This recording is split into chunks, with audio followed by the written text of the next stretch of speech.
నమస్కారం, city news తెలుగుకి స్వాగతం. ముందుగా ముఖ్యాంశాలు.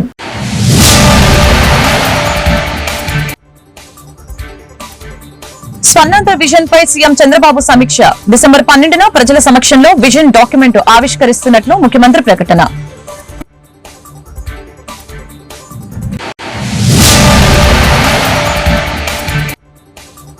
స్మగ్లింగ్ కి హబ్ గా కాకినాడ పోర్టుని మార్చారు. పోర్టు నుంచి అక్రమాలు జరిగేందుకు వీల్లేదు. అధికారులకి deputy CM Pawan Kalyan warning.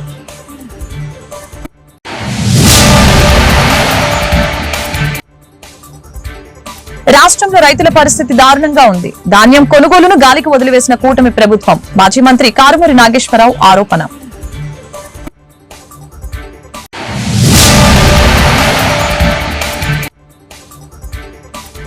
విజయవాడలో మాజీ రాష్ట్రపతి రామ్నాథ్ కోవింద్ పర్యటన. కుటుంబ సమేతంగా దుర్గమ్మ దర్శనం. ఘన స్వాగతం పలికిన అధికారులు. 2047 నాటికి ఆంధ్రప్రదేశ్ రాష్ట్రాన్ని నెంబర్ 1 గా నిలిపేందుకు ఉద్దేశించి ముఖ్యమంత్రి చంద్రబాబు నాయుడు సిద్దం చేస్తున్న విజన్ డాక్యుమెంట్ పై సచివాలయంలో ఉన్నత స్థాయి సమీక్ష నిర్వహించారు. గత అసెంబ్లీ సమావేశాల్లో స్వర్ణాంధ్ర విజన్ 2047 డ్రాఫ్ట్ డాక్యుమెంట్ ని శాసనసభ ద్వారా ప్రభుత్వం ప్రజల ముందు ఉంచింది. నీతి ఆయోగ్ తో పాటు పలు ప్రతిష్టాత్మక సంస్థల భాగస్వామ్యంతో విజన్ డాక్యుమెంట్ ని రూపొందిస్తున్నారు. ఇప్పటికే నిపుణులు, వివిధ ఏజెన్సీలు, మేధావులతో పాటు 17 లక్షల మంది నుంచి విజన్ డాక్యుమెంట్ పై సూచనలు, సలహాలు ఇచ్చారు. ఇందులో భాగంగా స్వర్ణాంధ్ర విజన్ 2047 ని డిసెంబర్ 12వ తేదీన విద్యార్థులు, సామాన్య ప్రజల సమక్షంలో ఈ విజన్ డాక్యుమెంట్ ని ఆవిష్కరించనున్నారు. రాష్ట్రంతో పాటు జిల్లా, నియోజకవర్గం, మండల స్థాయి వరకు అభివృద్ధి కోసం విజన్ డాక్యుమెంట్ ని సిద్దం చేస్తున్నారు. ఈ సమీక్షలో సీఎస్ నీరబ్ కుమార్ ప్రసాద్, వివిధ శాఖల సెక్రటరీలు, సీఎంఓ అధికారులు పాల్గొన్నారు. కాకినాడ పోర్టుని స్మగ్లింగ్ హబ్ గా మార్చారని డిప్యూటీ సీఎం పవన్ కళ్యాణ్ తెలిపారు. కాకినాడ పోర్టు నుంచి అక్రమంగా రవాణా చేస్తూ ఉండగా సీజ్ చేసిన 640 టన్నుల పీడీఎస్ బియ్యాన్ని పవన్ కళ్యాణ్ స్వయంగా పరిశీలించారు. అనంతరం ఆయన మీడియాతో మాట్లాడారు. కాకినాడ పోర్టు నుంచి జరిగే అక్రమాలు ఆపుతామని గతంలో హామీ ఇచ్చారు. గతంలో రాష్ట్రంలో 30,000 మంది ఆడపిల్లలు అదృశ్యమయ్యారని చెబితే వెటకారంగా మాట్లాడారు. కాకినాడ పోర్టుకి రోజుకి 1000 నుంచి 1100 లారీలు వస్తాయి. ప్రపంచంలోని వివిధ దేశాలకు బియ్యం ఎగుమతి చేసే పోర్టులో కాకినాడ చాలా ముఖ్యమైనది. ఇక్కడ భద్రతా సిబ్బంది కేవలం 16 మంది మాత్రమే ఉన్నారు. పౌర సరఫరాల శాఖ మంత్రి వచ్చి తనిఖీలు చేసిన స్థానిక అధికారులు మాత్రం సీరియస్ గా తీసుకోవటం లేదు. కాకినాడ పోర్టు నుంచి అక్రమంగా జరిగేందుకు వీల్లేదు. బియ్యం అక్రమ రవాణాకి డీప్ నెట్వర్క్ పనిచేస్తుందని పవన్ తెలిపారు. కాదు, ఇప్పుడు ఇలా ఎవరైనా బయట నుంచి వచ్చేసి ఎవరైనా ఏదైనా చేసేయచ్చు కదా. పాసిబిలిటీ కదా. ఎలాంటి పోటీ ఇది? ఎవరు దీని మీద దృష్టి సారించిన పోటీ ఇది కాదు. ఒక్కసారి ఇలాంటి ఇల్లీగల్ స్టఫ్ చేసిన వాడికి ఈ రోజు రైస్ ఉంటుంది, రేపు పొద్దున వెపన్స్ ఉంటుంది, ఆ తర్వాత ఆర్టీసీ ఏదైనా పాసిబిలిటీ ఉంది కదా. Every possibility. I think this should centre attention కావాలి. దాదాపు 13 గోడౌన్స్ లో కొండబాబు గారు కొన్ని సంవత్సరాల నుంచి చెప్తా ఉన్నారు, స్మగ్లింగ్ అరికట్టాలి, అవినీతికి మయమైపోయింది కాకినాడ పోర్ట్ అని. దీని వెనక Kakinada port is become free for all అని చెప్పారు ఇందాక. ఎలా ఉందంటే ఇప్పుడు వెళ్ళి చూస్తే దీనికి ఉదాహరణకి ఇక్కడ మీకు ఇన్ఫర్మేషన్ అంటే నేను just to be more authority authentic I'm saying మీకు ఇది కొంచెం చదివి చెప్తున్నాను. ఇది మీకు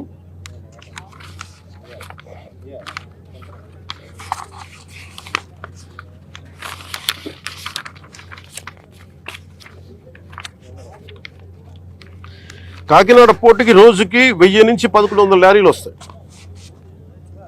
ఇది ప్రపంచంలో వివిధ ప్రాంతాలకి బియ్యం ఎగుమతి చేసే ఆ పోర్టులో చాలా కీలకమైనది. కానీ ఇంత పెద్ద పోర్టుకి ఇందాక ఈ వాళ్ళ సెక్యూరిటీ అధికారిని అడుగుతా ఉన్నాను, ఎంతమంది ఉన్నారు మీ దగ్గర అంటే 1000 నుంచి 1100 లారీలు వెళ్లే ఈ పోర్టుకి 16 మంది సెక్యూరిటీ. లారీకి ఎంతమంది ఉన్నారు మీరు అర్థం చేసుకోండి. అసలు విచిత్రంగా మనోహర్ గారు పట్టుకొని కేసులు పెట్టి అధికారులకి చెప్పినా కానీ, అటు పోలీస్ కానీ, రెవెన్యూ కానీ, సివిల్ సప్లైస్ కానీ యాక్షన్ చాలా నామమాత్రంగా తీసుకుంటా ఉన్నాను. నేను చాలా సందర్భాల్లో ఆయన అడుగుతా ఉన్నాను, కేబినెట్ మీటింగ్స్లో అడిగాను ఏం జరుగుతుందని. నేను ఒకటే ఏం చెప్పానంటే, ఇందాక మన మనోహర్ గారికి వీళ్ళకి మనం ఏ యాక్షన్ కనుక మనం ముందుకు తీసుకెళ్ళకపోతే వీళ్ళు ఇన్ని మాటలు చెప్పి దీన్ని ఏమి ముందుకు తీసుకెళ్లేదేంటి అన్న అపవాదం మనందరి మీద ఉంటుంది. మన ఇంటెన్షన్ వేరు. జరుగుతుంది వేరు, మన యాక్షన్స్ దాని కాన్సిక్వెన్సెస్ సరిగ్గా వీళ్ళు సహకరించట్లేదు. ఇది ప్రజలు దృష్టిలో పెట్టాలి. ఇది నిన్న ఢిల్లీ నుంచి వచ్చి అసలు యాక్చువల్లీ ఈరోజు నాకు ఈ ప్రోగ్రాం లేదు. నాకు ఈ రోజున నిన్న రాత్రి స్టెల్లా అనే షిప్లో ఇన్ని 100 టన్నులు పట్టుకున్నారు, పనామాకు సంబంధించిన స్టెల్లా అనే షిప్లో. అలాగే ఇక్కడ దాదాపు 1060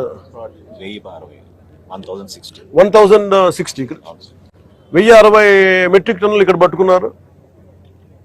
ఇంత బలంగా సాక్ష్యాధారాలతో దొరికినప్పుడు దీన్ని ఎలా చేయాలని చూస్తే సమస్య ఎక్కడుంది అంటే ఇది చాలా డీప్ నెట్వర్క్. ఇది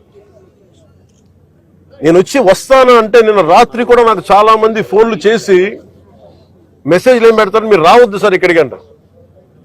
మీరు ఎందుకు రాకూడదంటే ఒక 10,000 మంది జీవితాలు అతలాకుతలం అయిపోతాయని. పోర్ట్ అనేది it is meant for exports. Kakinada port గాని రాష్ట్రంలో రైతుల పరిస్థితి దారుణంగా ఉందని, ధాన్యం కొనుగోలుని గాలికి వదిలివేశారని మాజీ మంత్రి కారుమూరి నాగేశ్వరరావు అన్నారు. తాడేపల్లిలోని వైఎస్ఆర్సీపీ ప్రధాన కార్యాలయంలో శుక్రవారం కారుమూరి మీడియాతో మాట్లాడారు. ధాన్యం రైతుల అవస్థలపై ఎల్లో మీడియా కూడా వార్తలు వచ్చాయి. రైతులకి ప్రభుత్వం కోతాలు కూడా ఇవ్వటం లేదు.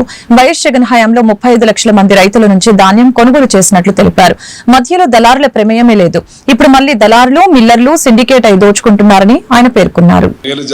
మంచి జరగాలని గత ప్రభుత్వం జగన్మోహన్ రెడ్డి గారు ఓ పారదర్శకతోటి ఆర్బీకేలను ఏర్పాటు చేసి ఆర్బీకేల ద్వారా ధాన్యం కొనుగోలు చేసి అవి రైస్ మిల్లుకి చేరేటట్టు ఒక ఆఫీసర్స్ అందరినీ కూడా ముందే పెద్ద ఎత్తున స్టడీ చేసి అన్ని ఏర్పాట్లు చేసేవారు.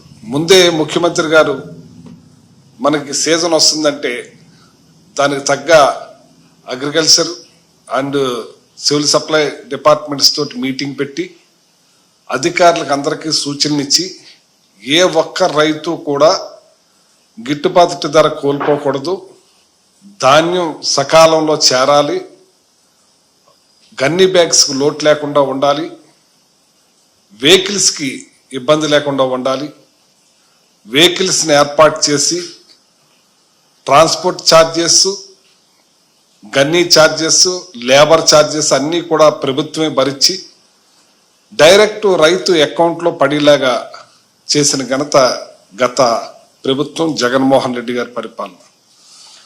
ఒక ఎగ్జాంపుల్ చూడండి, అంతకుముందు 5 సంవత్సరాలు చంద్రబాబు నాయుడు గారి పరిపాలనలో 17,94,000 మంది రైతుల వద్ద నుండి 2,65,00,000 మెట్రిక్ టన్నుల ధాన్యం కొనుగోలు చేసి 40,236 కోట్లు చెల్లించారు. అంటే చూడండి, 17,94,000 మంది రైతులు గత 2014 to 2019.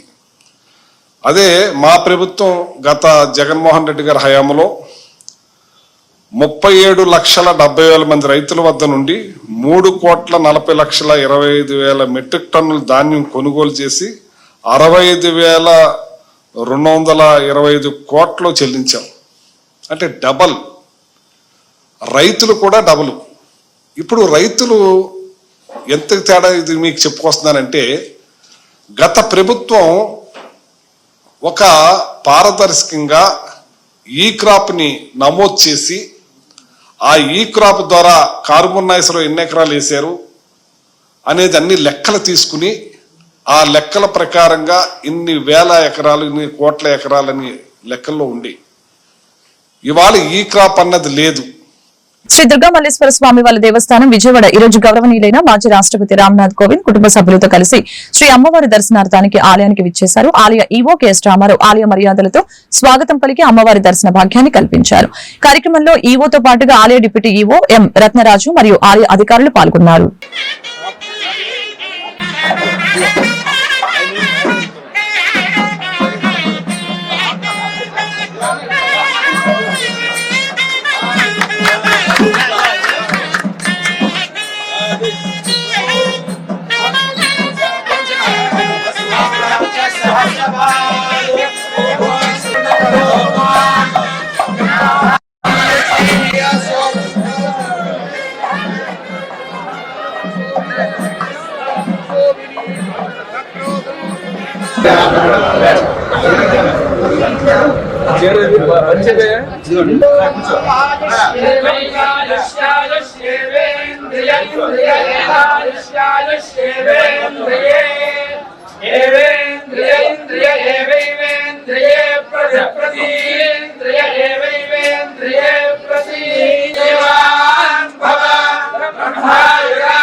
As we all know, in Hindu religion, Kanak is regarded as the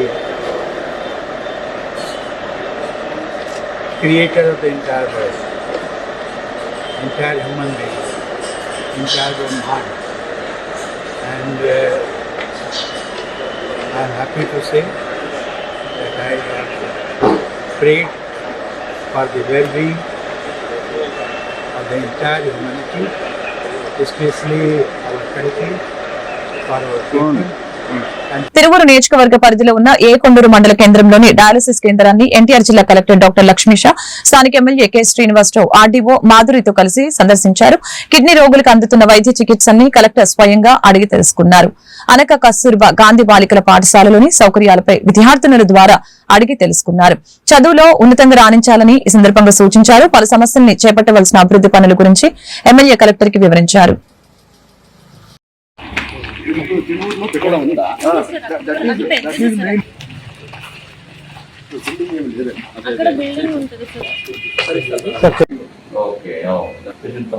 ఎవరమ్మా? Madaram. Okay. So okay. So వచ్చిన వెంటనే బాగా చేస్తున్నారా? డబ్బులు ఇప్పుడు తీసుకున్నట్లేదు కదా. ప్రభుత్వం నుంచి మీకు అందరికి ఫ్రీగానే సేవ చేయాలని చేయించారు. ఇదంతా వచ్చారు. పెన్షన్ వస్తా ఉందా? ఎంత వస్తా ఉంది?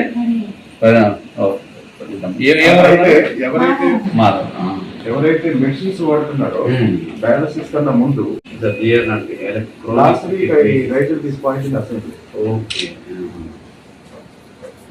ఎవరికైతే డయాలసిస్ తీసుకుంటున్నారో వాళ్ళకి 10,000 వస్తా ఉంది. దానికన్నా ముందు క్రానిక్ అయ్యే ఎక్కడ ఉంటారు అక్కడ ఉంటారు. ఎందుకంటే ఇప్పుడు బ్లాంక్ స్లేట్ ఉంది అనుకో, ఏదైనా రాసుకోవచ్చుగా. సో రాసుకున్నప్పుడు చౌకస్ చేయకండి, పెద్దగా రాసుకుందాం. Okay. Dream should be unlimited. పెద్ద పెద్ద కళ కన్నప్పుడు అట్లీస్ట్ చిన్నగా సాధ్యమవుతుంది. మనం కళ చిన్న కంటే అది కూడా అవ్వకుండా ఉండొచ్చు కదా. అందుకే సో మీరు అంటే నార్మల్ ఎందుకు అక్క ఇది కానీ పాపిస్తుంది కానీ అంటే అవ్వచ్చు కదా. నేను కాదనట్లేదు, ఏదైనా అవ్వచ్చు. దాని నన్ను కంపేర్ చేస్తుంటారు. నేను డ్రైవర్లో పని చేశాను. అక్కడ ఎవరిని అడిగినా ఒకటి చెప్తారు, టీచరే అవుతారు. ఎందుకు? వాళ్ళు ప్రతిరోజు చూసే గవర్నమెంట్ ఆఫీసర్ ఎవరు? టీచర్. అందరికీ అదే.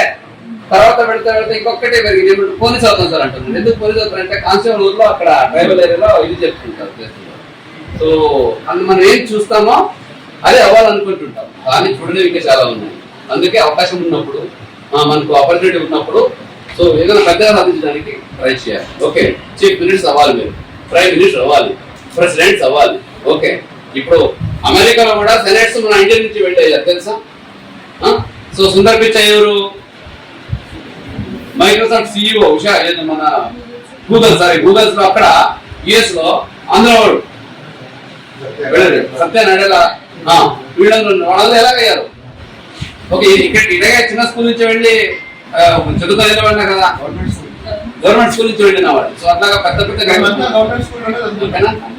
ద్రౌపది ముర్ము ఎవరు? రాష్ట్రపతి గారు. ఆవిడ ట్రైబల్ ఏరియా నుంచి ఇలాగే గవర్నమెంట్ స్కూల్ చదువుకు వచ్చిన వాడు కదా. అంత పెద్ద పెద్ద మీలోనా విద్యార్థులకి ఫీజులు, నిరుపేద మహిళలకి విజయవాడ తూర్పు నియోజకవర్గంలో ఉన్న టీడీపీ కార్యాలయంలో సుమారు 30 మందికి ఆర్థిక సహకారం చేసిన తూర్పు నియోజకవర్గ ఎమ్మెల్యే గద్దె రామ్మోహన్. ఈ సందర్భంగా బుద్ధా వెంకన్న, గద్దె రామ్మోహన్ మీడియాతో మాట్లాడారు.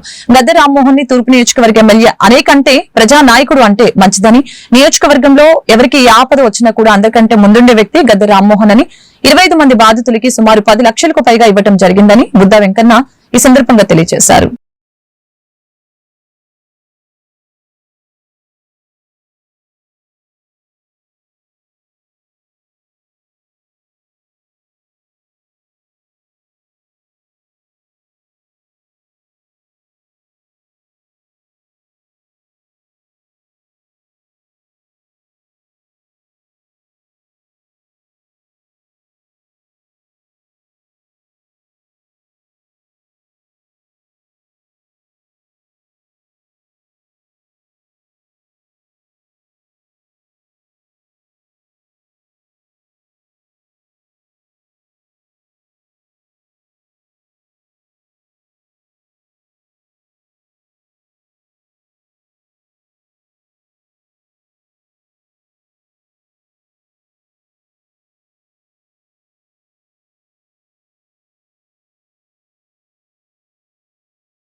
గద్దె రామ్మోహన్ గారు తూర్పు నియోజకవర్గ శాసనసభ్యులు అనే దానికంటే తూర్పు నియోజకవర్గ ప్రజా నాయకుడు అనడం కరెక్ట్. ఎందుకంటే మొత్తం అందరికి కూడా ఎవరికి ఏ ఇబ్బంది ఉన్నా సరే ఆయన ముందుండే వ్యక్తి. ఇవాళ దాదాపు 30 మందికి ఆర్థిక సాయం ఫీజులనో, లేకపోతే ఇల్లు పడిపోయిన వాళ్ళకి ఇల్లనో, లేకపోతే వేరే విధంగా హాస్పిటల్స్ గానో ఆయన సొంత డబ్బులు దాదాపు ఒక 8 నుంచి 9 లక్షల దాకా ఇవ్వడమే కాకుండా, రాజేశ్వరి అని ఒక ఈవిడే 10 రోజుల క్రితం భర్త చనిపోయాడు. అలాగే మరే అమ్మ ఇవి నెల రోజుల క్రితం భర్త చనిపోయాడు. అంతా ఇద్దరు కూడా సడన్ గా డెత్ వాళ్ళిద్దరు కూడా. మరి రామ్మోహన్ గారి దగ్గరికి ఆ ఇళ్ల పక్కన వాళ్ళు ఏదో మామూలు ఆర్థిక సాయానికని తీసుకొచ్చారు. అందరితో పాటు వాళ్ళకు కూడా ఒక 20,000 అలా రాశారు. తర్వాత ఇక్కడికి వచ్చారు, తెలిసింది వాళ్ళకి చిన్న వయసులో భర్తలు పోయారు, అలాగే పిల్లల్ని చదివించుకోవాలని. వాళ్ళని నా ఎదురుగానే అమ్మ ఎలా చనిపోయారంటే వాళ్ళు హార్ట్ అటాక్ అని చెప్పారు. ఎన్టీఆర్ జిల్లా జగ్గపేట నియోజకవర్గంలో 115 మందికి 85 లక్షల రూపాయల సీఎంఆర్ఎఫ్ చెక్కుల్ని శాసనసభ్యులు శ్రీరామ్ రాజగోపాల్ తాతయ్య శుక్రవారం లబ్దిదారులకి అందజేశారు. ఈ సందర్భంగా ఆయన మీడియాతో మాట్లాడారు. ఆర్థిక స్తోమత సరిగ్గా లేక బాధలు ఉన్న వారికి ముఖ్యమంత్రి సహాయ నిధి ఒక వరంగా మారిందని, రాష్ట్రంలోని జగ్గపేట నియోజకవర్గానికి ఎక్కువ శాతం మంజూరు చేయడం శుభ పరిణామమని తెలిపారు. కార్యక్రమంలో వివిధ హోదాలలో ఉన్న తెలుగుదేశం పార్టీ నాయకులు పాల్గొన్నారు. ఎన్డీఏ ప్రభుత్వం ఏర్పడిన తర్వాత ముఖ్యమంత్రి నారా చంద్రబాబు నాయుడు గారు ఎవరైతే పేదల వైద్యం కోసం ఖర్చు పెడతారో, ఆ హాస్పిటల్లో ఆరోగ్యం లేనప్పుడు కానీ ఆరోగ్యశ్రీ కవర్ అయినటువంటి వైద్య ఖర్చుల కోసం ఈ ప్రభుత్వం ఏర్పడిన తర్వాత ముఖ్యమంత్రి గారి సహాయ నిధి 215 మందికి దగ్గర 1,80,00,000 రూపాయలు ఈ 5-6 నెలల్లో ఇవ్వడం జరిగింది. గత వైసీపీ ప్రభుత్వం ముఖ్యమంత్రి సహాయ నిధి కూడా ఎవరికి ఇవ్వాలి వైద్య ఖర్చుల కోసం. గతంలో 2014-2019 కూడా రాష్ట్రంలో అత్యధికంగా ముఖ్యమంత్రి సహాయ నిధి జగ్గయ్యపేట కాన్స్టిట్యూన్సీ ఇవ్వడం జరిగింది. ఈ రోజు కూడా ఈ ప్రభుత్వం ఏర్పడిన తర్వాత ముఖ్యమంత్రి గారికి కృష్ణా జిల్లా నందివాడ మండలం తమిరిస గ్రామ సర్పంచ్ తప్పిట ధనలక్ష్మి కుల ధృవీకరణపై నందివాడ మండల అభివృద్ధి అధికారిని నందివాడ మండలం ఈఓపీఆర్డీ విచారణ చేశారు. విద్యార్హత సర్టిఫికేట్ లో బీసీ కులం ఉండగా 2021 సంవత్సరంలో ఎస్సీ మాల కులానికి చెందినట్లుగా కుల ధృవీకరణ పత్రం సంపాదించి దానిపై ఎస్సీ కేటగిరీలో సర్పంచ్ గా గెలుపొందారని, ఆ ఎన్నికల్లో ఓటమి పాలైన ప్రత్యర్థి వెంకటరమణ పంచాయతీరాజ్ డైరెక్టర్ కి ఫిర్యాదు చేశారు. వారి ఆదేశాలతో ఈ రోజు తమిరిస గ్రామ పంచాయతీ కార్యాలయంలో మండల ఎంపీటీఓ, ఈఓపీఆర్డీలు విచారణ జరిపారు. దీనిపై తుది నిర్ణయం జిల్లా కలెక్టర్ తెలియజేస్తారని తెలియజేశారు. నందివాడ ఎస్ఐ శ్రీనివాస్ ఆధ్వర్యంలో పంచాయతీ కార్యాలయం పరిసర ప్రాంతాలలో బందోబస్తు నిర్వహించారు.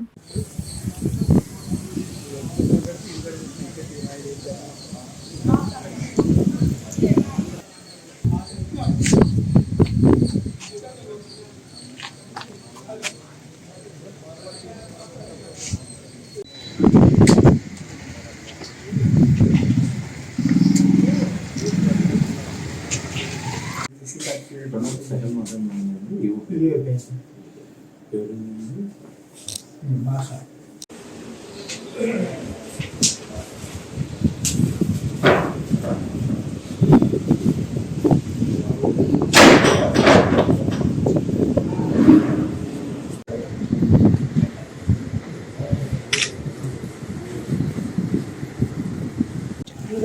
కమిరిస గ్రామంలో ఒక అప్లికేషన్ అంటే శ్రీమతి కాడే వెంకటరమణమ్మ అనే వారు తప్పితే ధనలక్ష్మి ప్రజెంట్ ఎవరైతే సర్పంచ్ ఉన్నారో దానికి సంబంధించి క్యాస్ట్ కాదు అని ఆరోపణల ద్వారా ఈరోజు ఎంక్వైరీ నిమిత్తం రావడం జరిగింది. ఇరువైపులా అంటే ఇద్దరి దగ్గర నుంచి కూడా వారు ఏదైతే డాక్యుమెంట్స్ మాకు ప్రొడ్యూస్ చేస్తున్నారో ఆ డాక్యుమెంట్స్ అన్నీ మేము తీసుకోవడం జరిగింది. ఈ నివేదిక కలెక్టర్ గారికి పంపించి తదుపరి ఫైనల్ డెసిషన్ కలెక్టర్ గారి నిర్ణయం మేరకు మేము మీకు తెలియజేస్తాం. అంటే ఇప్పుడు దానికి సంబంధించిన ఆధారాలు అవన్నీ మీకు ఎక్స్పర్ట్ వాళ్ళు ఏమన్నా ప్రొవైడ్ చేశారా మీరు? వాళ్ళు స్కూల్ రికార్డు అనేది ప్రొవైడ్ చేశారు. తర్వాత ఇప్పుడు ఏదైతే ప్రజెంట్ సర్పంచ్ ఉన్నారో వాళ్ళకు సంబంధించిన ఫ్యామిలీ మెంబర్స్ క్యాస్ట్లు అవన్నీ కూడా ప్రొవైడ్ చేశారు. అంటే వాళ్ళ ఆరోపణ ఏంటి మేడం, భర్త ఎస్సీ అయితే భార్య బీసీసీ అనే? కాదు, క్రిస్టియన్ మాలా అని ఆమె ఉంది.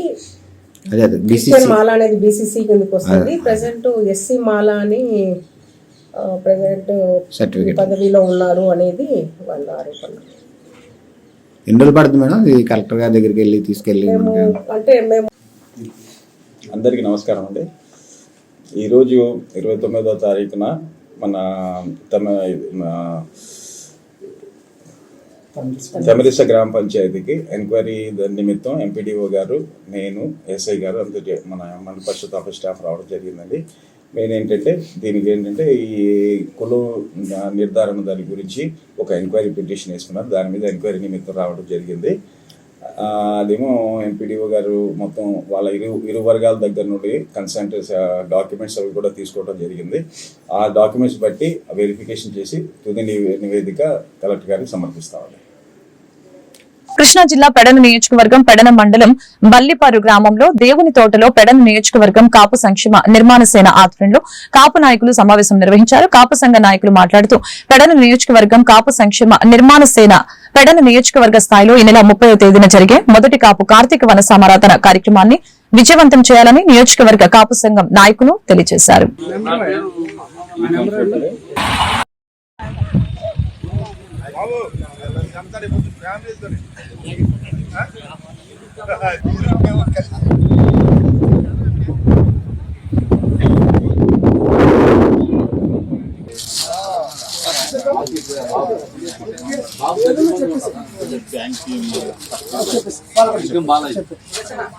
జగన్ గారు స్టార్ట్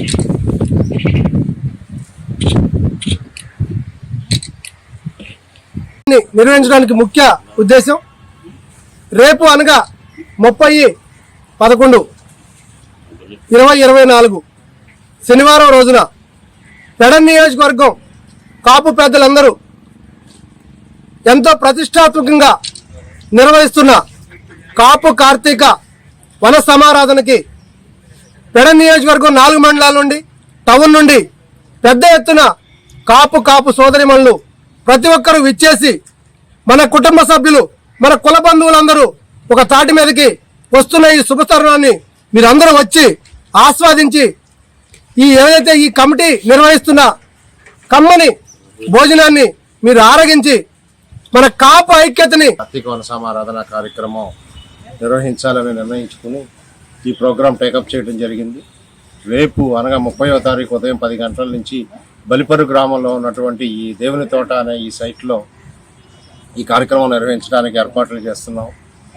కొన్ని ప్రత్యేకమైన పరిస్థితుల్లో కాపు సోదరులందరినీ నియోజకవర్గ స్థాయిలో ఒక తాటి మీదకి తీసుకుని వచ్చి కలిసి పనిచేసి కొన్ని కులాలకి, కులంలో ఉన్న పేద వర్గాల వారికి, సమాజంలో ఉన్న పేద వర్గాల వారికి కూడా కొన్ని రకాలైన సహాయ కార్యక్రమాలు, చారిటీ యాక్టివిటీస్ చేయాలనే ఉద్దేశంతో ఈ సంస్థను స్థాపించడం జరిగింది. నియోజకవర్గంలో అన్ని పార్టీల్లోనూ ఉన్న కాపు పెద్దలందరితోనూ సంప్రదించిన తర్వాత ముందుగా వనసమారాధన చేద్దాము, దాని తర్వాత మిగిలిన కార్యక్రమాలు చేద్దామని అన్నారని ఈ కార్యక్రమం టేకప్ చేయడం జరిగింది. కాబట్టి ఈ వనసమారాధన అనేది ఈ కాపు సంక్షేమ నిర్మాణ సేన ఆధ్వర్యంలో రేపు చేయటం జరుగుతుంది. కాబట్టి మీ ద్వారా మా కాపు సోదరుల్ని, కాపు బంధువుల్ని, నియోజకవర్గంలోని ప్రతి గ్రామంలో ఉన్న కాపు బంధువులందరినీ కూడా దీంట్లో పార్టిసిపేట్ చేసి పాల్గొని కృష్ణా జిల్లా పెడన నియోజకవర్గం ప్రజా సమస్యల పరిష్కారానికి ప్రకాష్ రావు చూపించిన చొరవ తెగువ ప్రశంసనీయమని శాసనసభ మాజీ ఉపసభాపతి మూరగడ్డ వేదవ్యాసి తెలిపారు. సీనియర్ రాజకీయవేత్త ఎన్కేఎస్ ప్రకాష్ రావు విగ్రహ ఆవిష్కరణ శుక్రవారం నాడు పెడన మండలం చేవెండ్ర గ్రామంలో జరిగింది.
కొంచెం వెనక్కి ఒకసారి కెమెరా వెనక రావచ్చు కదా, కొంచెం వెనక రావచ్చు బ్యాక్గ్రౌండ్ మా ప్రెస్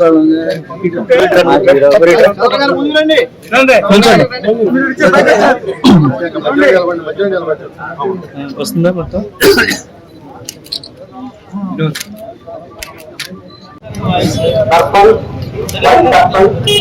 జోహార్ ఎన్కేఎస్ ప్రసాద్ గారు.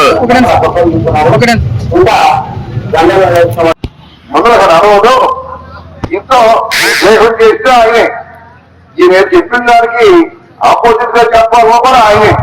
అలా కూడా అప్పుడు సాంప్రదాయంలో మంచితనాలు ఇస్తూ చివరికి ఈయన మంచి దోమలు నడిపించిన వ్యక్తి సూర్యప్రకాష్ గారు. ఆ రకంగా ఆయన మార్గదర్శకంలో నడుచుకునే అవకాశం వ్యాస్ గారికి కూడా కల్పించారు.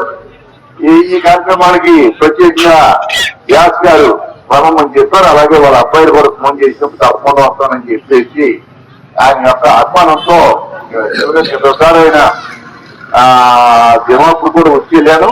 మొట్టమొదటి సంవత్సరం ఈ రోజున ఈ నియోజకవర్గంలో మొత్తం తెలిసిన వ్యక్తి ప్రకాష్ రావు. మనుషులు, మనస్తత్వాలు, గ్రూపులు, రాజకీయాలు, సామాజిక వర్గాలు ఏంటి అని క్షుణ్ణంగా తెలిసిన వ్యక్తి ప్రకాష్ రావు.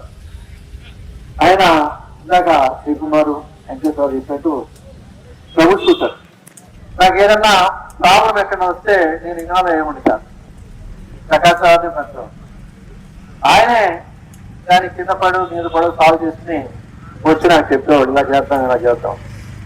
ఆయన చెప్పింది ఒక్కోసారి నాకు నచ్చకపోయినా ఆయన చెప్పిన ప్రకారమే చేసేవాడు. చివరికి అదే కరెక్ట్ అనిపించేది.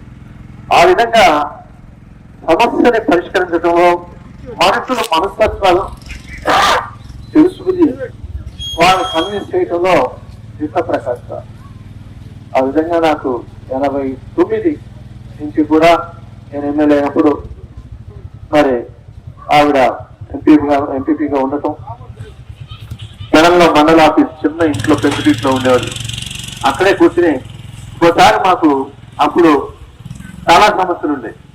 అమర్దయ్య ఇంకో 2-3 గంటలకు వస్తున్నా వాడు సంస్కృతిగా పొలం ఉన్నాడు అంటే ఐపీలో తగ్గించారని అడిగితే పాజిటివ్ ఏమని చెప్పి అంటే పిల్లలు అయ్యి పోతారని మరి ఎమ్మెల్యే ఎందుకు పోటీ చేయాలంటే పిల్లలు అయ్యి పోతారని ఉద్దేశంతో నేను పోటీ చేయలేదు తప్ప, లేకపోతే నాకున్న పొలానికి నాకు సీట్ కూడా వచ్చేది. అప్పుడు 59, 64 ఆ టైంలో సెలబ్రేషన్ అయితే ఒక డబ్బులు కూడుకుని కాదు కాబట్టి సెలబ్రేషన్ చేశానని చెప్తున్నారు. నాకు 44 ఏళ్ళు, 84 ఏళ్ళు. నేను ఆయన బండి మీద ఫస్ట్ పోటీ దించి బండి మీద వచ్చాను. అది చూసి ఎవరైనా బ్యాంక్ డైరెక్టర్లైనా బ్యాంక్ చైర్మన్ ఎవరైనా బ్యాంక్ చాకరీ చేసినట్టే ఉంటుంది. రాజకీయంగా వచ్చిన తర్వాత వచ్చి వీరి కోసమే, సూర్యప్రకాశ్ గారి కోసమే అందరి డైరెక్టర్కి కారణం ఉంది. వార్తలు ముగించే ముందు ముఖ్యాంశాలు మరొకసారి.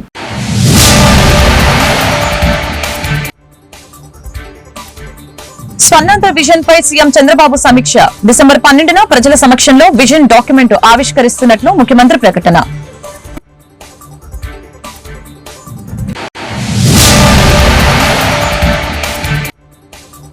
స్మగ్లింగ్ కి హబ్ గా కాకినాడ పోర్టుని మార్చారు. పోర్టు నుంచి అక్రమాలు జరిగేందుకు వీల్లేదు. అధికారులకి deputy CM Pawan Kalyan warning.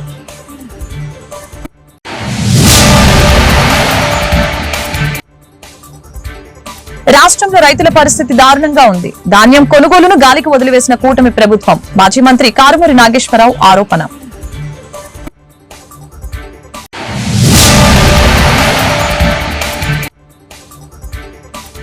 విజయవాడలో మాజీ రాష్ట్రపతి రామ్నాథ్ కోవింద్ పర్యటన. కుటుంబ సమేతంగా దుర్గమ్మ దర్శనం. ఘన స్వాగతం పలికిన అధికారులు. ఈ వార్తలు ఇంతటితో సమాప్తం. మరొక బులెటిన్లో మళ్ళీ కలుద్దాం. నమస్కారం.